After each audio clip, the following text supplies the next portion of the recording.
बिस्मिल्लाहिर्रहमानिर्रहीम। मोहतरम बुजुर्गों, मेरे अजीज साथियों और प्यारे प्यारे बच्चों, अस्सलाम वालेकुम। दोस्तों, जो जिम्मेदारी आपने साबा एक्शन कमेटी को दी, बहुत बार ऐसा हुआ कि कभी कभी कुछ हौसले भी टूटते हैं, मगर हर बार यही सोचा कि आपकी दी हुई जिम्मेदारी को हमेशा निभाता रहूं। जमाने के उतार चढ़ाव से बिल्कुल अलग हटके ये कोशिश करता हूं कि आपके साथ में, आपके पास बैठ के आपको हर संडे को कुछ नई बातों से रूबरू हूं, ताकि शायद, मैं तो ये कहता हूं कि अंदाज़े बयां गर्चे बहुत शौक नहीं है, अंदाज़े बयां गर्चे बहुत शौक नहीं है, शायद कि उतर जाए मेरी बात तेरे दिल में। मैं लाखों करोड़ों लोगों की आवाज नहीं बन सकता, ना मेरा लाखों करोड़ों लोगों का तक मेरा ये मैसेज पहुंचता है, लेकिन कोशिश करता हूं कि हर संडे अपनी बात को इस तरह रखूं कि आप लोग आसानी से समझ लें।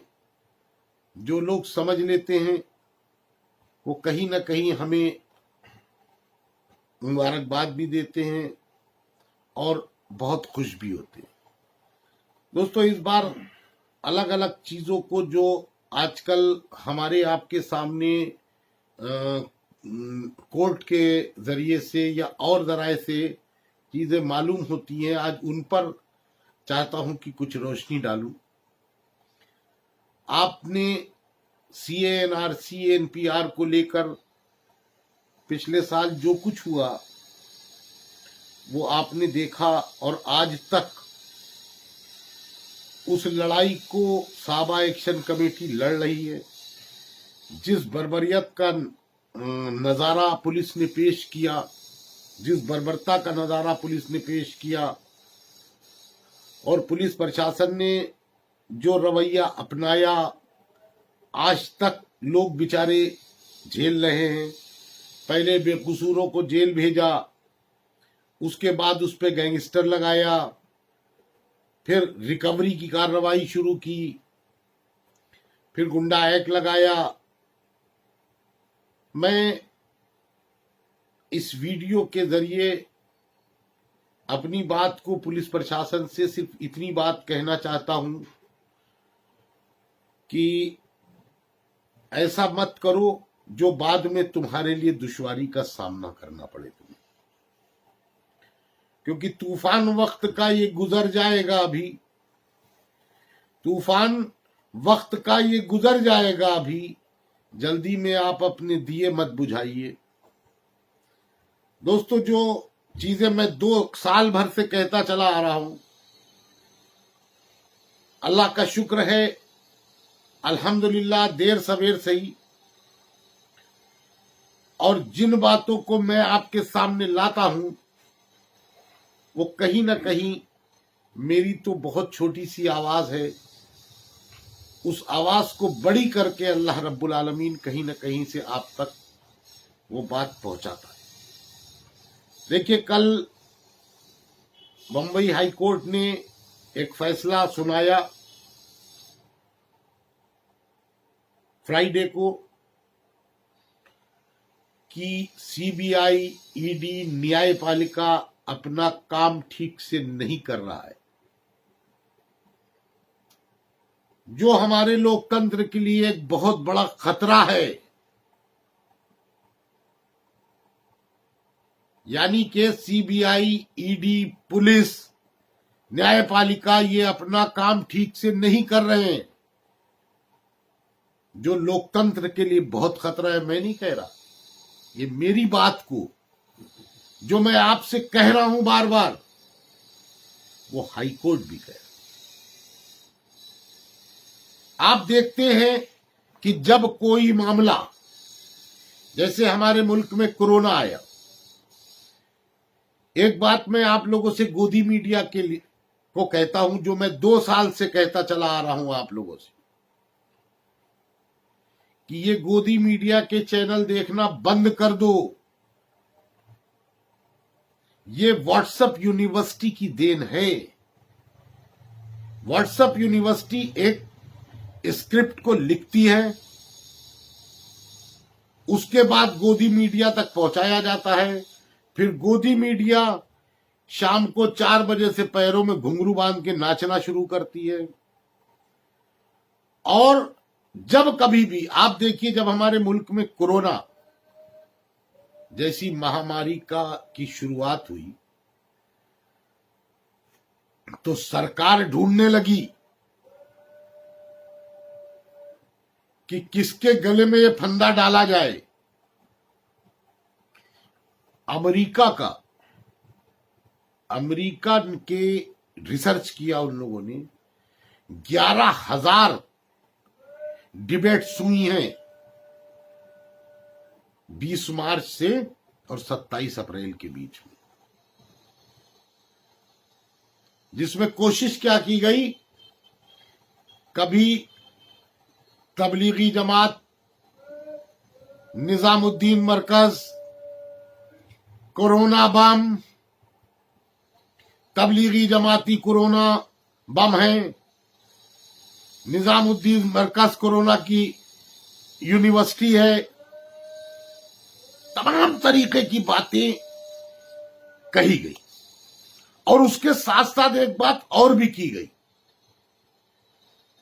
कि विदेशी जो जमाती थे और देश के लोग, उनको जेलों में भेजा गया और उनको यह दिखाया गया कि कोरोना फैला रहे थे। ये सारा काम गोदी मीडिया कर रहा था और पुलिस दौड़ भाग शुरू कर दी। यहां तबलीगी जमात है, उसको अरेस्ट कर लो, यहां कर लो, वहां कर लो। अरे मेरे भाई, गौर करो, सोचो इस बात को कि तुमने जो विदेशी लोग थे उनको जेल में डाल दिया। अरे तुमने हमारे मुल्क के कितने लोगों की जानों को खतरे में डाल दिया। हमारे मुल्क के भी तो लोग जो हैं, वो उन देशों में, जिन देशों के लोगों को तुमने जेल में बंद किया, वहां भी तो हमारे मुल्क के लोग रह रहे हैं। उनकी जानों की परवाह नहीं की गई। कैसा खतरे में डाल दिया उन लोगों को। ये सब पहले से तैयार किया जाता है कि इस तरह का माहौल बनाओ, इस तरह की बातें करो, इस तरह गोदी मीडिया अपना काम शुरू करे और उसके बाद डिबेट पे डिबेट शुरू करे और ये दिखाने की कोशिश करे ताकि अच्छा भला भोला भाला इंसान भी इनके बहकावे में आए और सिर्फ सांप्रदायिक माहौल को खराब करने, सांप्रदायिकता को बढ़ाने के लिए, जो हमारे बीच में, जो हमारा सांप्रदायिक सौहार्द है, जिस तरह हम हिंदू मुस्लिम सिख ईसाई सब मिलजुल के रहते हैं, ऐसे कौन सा काम किया जाए जिससे ये माहौल खराब हो। ऐसा नहीं है कि बहकावे में लोग नहीं आते, उनके मिजाजों को कट्टर बनाया जाता है, उनके अंदर जहर घोला जाता है, फिर ये जहर सड़कों और बाजारों पे आता है। वो लोग ऐसे नहीं, लेकिन दिन रात वही, दिन रात वही, दिन रात वही। उस बात को भी मुंबई हाई कोर्ट ने कल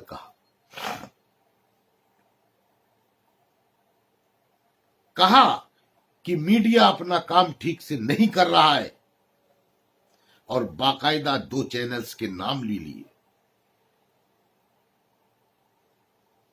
उनको हिदायत भी दी कि वो अपना काम ठीक से नहीं कर रहे हैं। और बहुत से और भी चैनल हैं। आज आप देखिए कि उन्हीं चैनल्स की आपने देखा होगा कि जब ये हमारे मुल्क में कोरोना की शुरुआत हुई तो कैसा, किस तरह, या उससे पहले उससे पहले आपने देखा होगा जो CANR CNPR को लेकर के शाहीन बाग में या और दूसरी जगह लोग अपनी बात को रख रहे थे और धरना दिए बैठे थे, वहां पर जबरदस्ती घुसे जा रहे हैं। किस किस तरह रोज शाम होते ही उसको हिंदू और मुस्लिम बनाने की कोशिश की जा रही थी, उसको यह बताने की कोशिश की जा रही थी कि ये मुसलमान धरना दे रहे। मेरे भाई, घर में 4 बच्चे होते हैं, 3 बच्चे होते हैं, बाप है, बाप से आदमी बच्चे अपनी बात को कहते हैं, रो के भी कहते हैं, जिद भी करते हैं, खाना छोड़ के भी करते हैं। क्या बाप से मांगने वाला आतंकवादी हो जाता है? क्या जो अपनी जिद पे अड़ा है और मांग रहा है, तो क्या वो पड़ोसी की औलाद हो जाता है? वो उस बाप की औलाद नहीं है। किस तरह कोई भी प्रदर्शन हमारे मुल्क में होता है। अरे याद करो, अभी चंद दिन पुरानी बात है, अन्ना हजारे का आंदोलन था। उस आंदोलन को तो किसी ने नहीं कहा कि ये विदेशी है, पाकिस्तान से इसका कनेक्शन है और अफगानिस्तान से कनेक्शन है और आतंकवादी कर रहे हैं। ये 2014 से ही क्यों शुरू हो गया कि हर सरकार के खिलाफ होने वाला कोई भी धरना प्रदर्शन है विदेशी फंडिंग, आतंकवाद, पाकिस्तान, अफगानिस्तान, खालिस्तान। ये ऐसा क्यों हो रहा है? ये हमारे मुल्क की फिजा को खराब करने के लिए, हमारे मुल्क के आपसी भाईचारे को खराब करने के लिए सब होता है। अगर बाप से बेटा मांग रहा है, बेटा जिद पे अड़ा है, तो जो जायज बात है बाप को कर देना चाहिए, ना कि यह कहना चाहिए कि तुम पड़ोस की औलाद हो। वारा निजाम। मेरे भाइयों, मैं आपसे इस बारे में 2 साल से कह रहा हूं कि देखो, गोदी मीडिया से अलर्ट रहो। ये गोदी मीडिया जो शाम को 4 बजे से, ये दलाल मीडिया जो शाम को 4 बजे पैरों में घुंघरू बांध के नाचना शुरू करते हैं, और उसके बाद किस तरह आपके सामने सारे रिजल्ट आते जा रहे हैं। अभी जो 500 पेज का चैट लीक हुआ है अर्नब गोस्वामी का, जो कहता था भारत पूछ रहा है, मैं आज कह रहा हूं भारत तुझ पे थूक रहा है। पूरा भारत तुझ पे थूक रहा है कि तूने हमारे मुल्क के खुफिया दस्तावेज, किस तरह का उस जो चैट है उसके अंदर हमारे 40-40 जवान शहीद हो गए, और तू जश्न मना रहा है पुलवामा हमले का। कैसे तेरी पीएमओ में इतनी बड़ी पकड़ है? ये मैंने ये चैट से पता चल रहा है। और उसके बाद आसानी से टहल रहे हो। ये दलाल मीडिया का काम यही है कि हमारे मुल्क में नफरत फैलाना, हमारे मुल्क के आपसी भाईचारे को खराब करना। इनके चैनल्स को देखना बंद कर दीजिए, ये अपनी औकात पे खुद आ जाएंगे। मेरे भाई, आप देख रहे हैं अभी हाईकोर्ट ने 2 डिसीजन आए हाईकोर्ट के, जिसमें हमारी न्यायपालिका, हमारी ईडी और सीबीआई के लिए भी कहा है कि ये ढंग से काम नहीं कर रहे हैं, जो हमारे मुल्क के लोकतंत्र के लिए बहुत बड़ा खतरा है। और ये बार बार मैं आपसे कहता चला आ रहा हूं। मैंने पिछले संडे को भी कहा, मैं खासकर लखनऊ पुलिस प्रशासन से कहना चाहता हूं कि ये गुडवर्क की कहानी छोड़ दो। बेकसूरों को जेल भेजना छोड़ दो। वक्त लौटेगा, तुम्हें जगह नहीं मिलेगी रहने की, क्योंकि ये समाज है, तुम जिस समाज की पुलिस हो, तुम्हें इसी समाज में रहना। अच्छे लोग हमेशा अच्छे ही रहते हैं। बहुत से अधिकारी ऐसे हैं, सरकार से कोई मतलब नहीं, वो ऑनेस्ट और ईमानदार हैं, अपना काम कर रहे हैं। वो सरकार के लिए भी नाक का बाल बने रहते हैं कि ये अच्छे लोगों की, ईमानदार लोगों की हर आदमी कदर करता है। वक्ती तौर से एक अलग बात है, लेकिन जिस तरह का रवैया पुलिस ने बना रखा है इस वक्त के माहौल में कि बेकसूरों को जेल भेजना, आज इस तरह का मुकदमा लगाना, कल वो मुकदमा लगाना, परसों ये मुकदमा लगाना। अगर कोई आदमी गुनहगार है तो वो तो अपनी आक्रोश से आपके पास पहुंच रहा है और आप उसको बचा रहे, और बेकसूरों को आप जेल भेज रहे, गुड वर्क दिखा रहे। ये चीजें बहुत दिन चलेंगी नहीं। गलत के साथ फिर गलत ही होता है। इसलिए मेरा आपसे मशवरा है कि अपने अंदर इस्लाह पैदा कर लीजिए, गलत कामों से बचिए, सच्चाई के आसपास रहिए, सच के साथ रहिए, हमेशा कामयाब रहिएगा। और अगर झूठ और बक्कारी के साथ रहिएगा तो आने वाला वक्त आपके लिए बहुत परेशान कुन होगा। मेरे भाइयों, जो हमारा आप देख रहे हैं कि एक किसान आंदोलन चल रहा है, मैं फिर कहूंगा कि बच्चे बाप से ही मांगते हैं और बाप के आगे ही जिद करते हैं। मुमकिन है, हो सकता है, या अहंकार और अना और ईगो की बात नहीं है। आप देखिए कि इस कड़ाके की ठंड में हमारे कितने लोगों की जानें जा रही हैं, और सरकार की जिम्मेदारी होती है एक एक जान की हिफाजत करना, सरकार की जिम्मेदारी। मेरे भाइयों, ये जो किसान आंदोलन है, ये हमारे मुल्क के अन्नदाता हैं। ये किसान आंदोलन किसान का आंदोलन नहीं है, ये हम सब का आंदोलन है।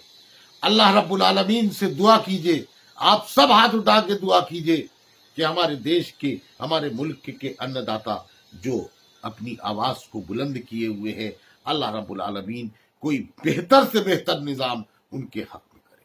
इन्हीं बातों के साथ में अपनी बात को खत्म करता हूं। खुदा हाफिज़।